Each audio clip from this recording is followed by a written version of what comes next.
পানী মেটেকাই আকাশ চুব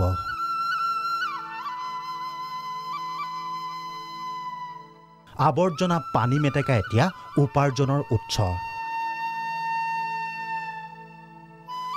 পানী মেটেকাৰে এইবাৰ আকৰ্ষণীয় য়োগা মেট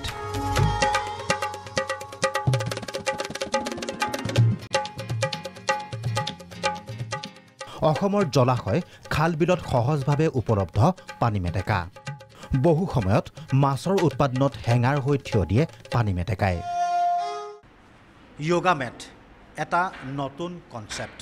অসমৰ জলাশয়সমূহত যথেষ্ট পৰিমাণে উপলব্ধ হয় পানী মেটেকা আৰু সেই পানী মেটেকাৰ দ্বাৰা নিৰ্মাণ কৰা হয় য়োগা মেট এইটো নেটফিৰ অধীনৰ ক্ষেত্ৰত অৱস্থিত R&D চেণ্টাৰ হিপিনী ব্যস্ত য়োগা মেট বোৱাত থলুৱা পদ্ধতিৰে অতি সহজভাৱে বৈ উলিয়াব পাৰি এই য়োগা মেট সাধাৰণভাৱে হিপিনীয়ে য়োগা মেটখন বৈ উলিওৱাৰ পিছতে পৰৱৰ্তী সময়ত কাটিং বাৰ্নিচিং আৰু সুন্দৰ ৰূপত হয় পেকেজিং মোৰ হাতত আছে য়োগা মেটৰ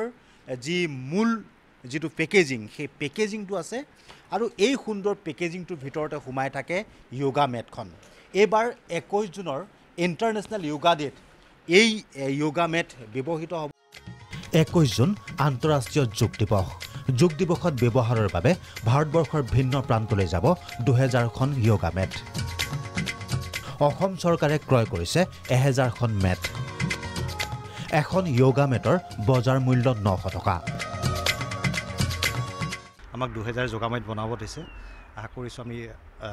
ঠিক সময়ত দিব পাৰিম আৰু এইটো ডেইলি এবাৰ মেইন প্ৰগ্ৰামটো হয়তো ৰাঁচিত হ'ব তালৈকে তেওঁলোকে ডিস্ট্ৰিবিউট কৰিব আৰু তাৰ উপৰিও অসম গভৰ্ণমেণ্টে এবাৰ প্ৰথমবাৰৰ বাবে 1000 যোগা মেট দিছে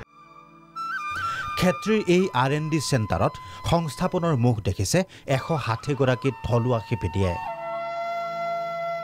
অন্যান্য প্ৰান্তত এই কামত নিয়োজিত হৈছে 150 গৰাকী শিপিনী এখন য়োগা মেট বৈ এগৰাকী শিপিনীয়ে উপাৰ্জন কৰে 300 টকা ধৰি লওক ক্ষেত্ৰীটো বহুত শিপিনীয়ে কাম কৰি আছে প্ৰায় 160 গৰাকী শিপিনীয়ে ইয়াত কাম কৰি আছে আৰু অইন জায়গাবোৰতো আপোনাৰ প্ৰায় 100 মান মানুহে কাম কৰিছে আকৰ্ষণীয় ৰূপত বিশ্ববাসীৰ দৃষ্টি কাঢ়িবলৈ সক্ষম হোৱা এই য়োগা মেট বোৱাৰ কৌশল শিকিবলৈ অসমলৈ আহিছে নাইজেৰিয়া সুদান বাংলাদেশৰ শিক্ষাৰ্থী ইয়াত শিকিবৰ কাৰণে আহিছিলে 15 দিন থাকিলে সুদানৰ পৰা আহিছে বাংলাদেশৰ পৰা কেইদিন আগত আহি গৈছে তাৰ উপৰিও অন্ধ্ৰপ্ৰদেশ পঞ্জাব আপোনাৰ ইউপিৰ পিলভিটৰ পৰা তেনেকুৱা ধৰণৰ বহুত জায়গাৰ পৰা মানুহ আহি পেলাই ট্ৰেইনিং লৈ পেলাই থাকে থলুৱা উদ্যোগৰে স্বাৱলম্বী হ'ব খোজা ৰাজ্যৰ উদ্যমী যুৱকৰ বাবে এতিয়া পানী মেটেকা অভিশাপ নহয় আশীৰ্বাদ